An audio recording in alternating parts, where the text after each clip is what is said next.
That which lives in me is a visual experiment looking into the nature of interaction between living biological beings and their virtual technological environment. Each of these systems has a time of its own. Their temporalities are not equal to each other, and they are difficult to synchronize. It cannot be known in advance how exactly the contention between biological and virtual systems will manifest, but we can feel confident in saying that, by and large, a unified system will prove troublesome. The different temporalities cannot coexist amicably. Augmented reality.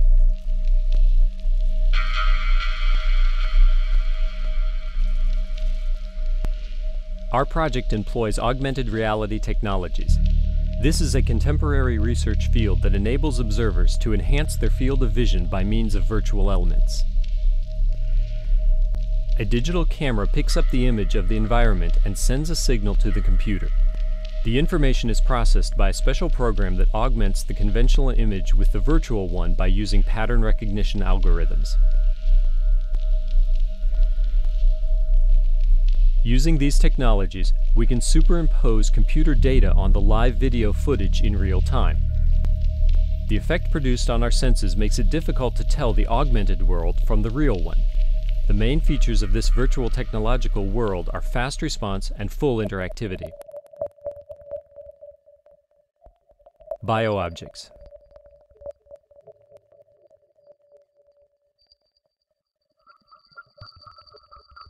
In our installation, we are making use of giant African snails, Achatina fulica. The achatina is the largest land mollusk, with its shell capable of reaching 30 centimeters in size. The achatinas are native to East Africa, but today they are bred all over the world as pets. The achatinas have a modest sense of sight, enabling them to see at a distance of up to 1 centimeter. Short antennae in the lower part of the head serve the snails for gustatory and olfactory perception. The achatinas are smart creatures.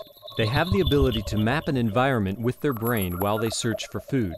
In spite of their size, the snails crawl quite slowly, about 1 centimeter per minute. Their sluggishness is extremely important for our project. Exhibit creation.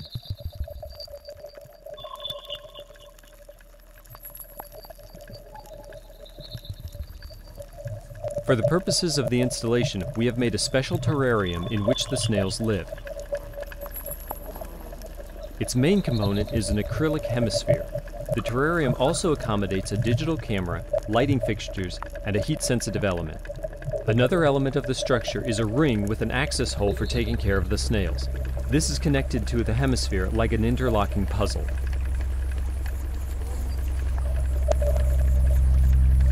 The achatinas are heat-loving animals, so we have made provision for a heating and ventilation system which maintains a permanent climate inside the terrarium. In the center of the structure is a rotating stand on which we can arrange the landscape with snails. The motion of the stand coordinates the inner biological time of the achatinas with their spatial displacements, registered by the augmented reality apparatus. Electronic auras.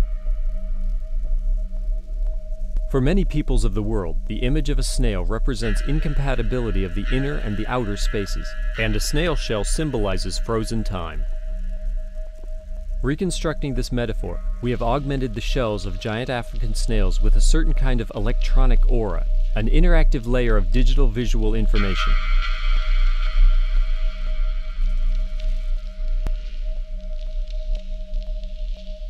This information is output to the screen in real time, and its layout is determined by the behavior of the snails themselves, the dynamics of their displacements inside the terrarium, and the intensity of their intercommunication.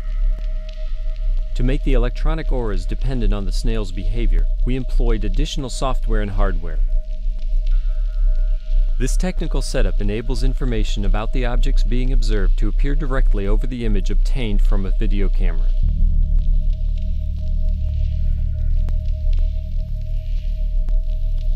Alienating effect. The giant African snails are primarily nocturnal animals. We took advantage of this specific feature of the achatinas to create an alienating effect. we programmed additional transmissions of electronic auras with a 9-hour phase delay, thus separating the auras from the real bodies by a considerable period of time. Along with the interactive information and biological hybrids, the spectator can see on the installation screen a nocturnal recording of the electronic auras slipping by in isolation from the bodies. These become signifiers of digital solitude and the abandonment of physical matter. In our visual experiment, we not only show the concept of mediated reality in real time, but also outline the boundaries of applicability for these technologies, liberating spectator perception from the mechanical rhythm of interactivity imposed by the life that surrounds us.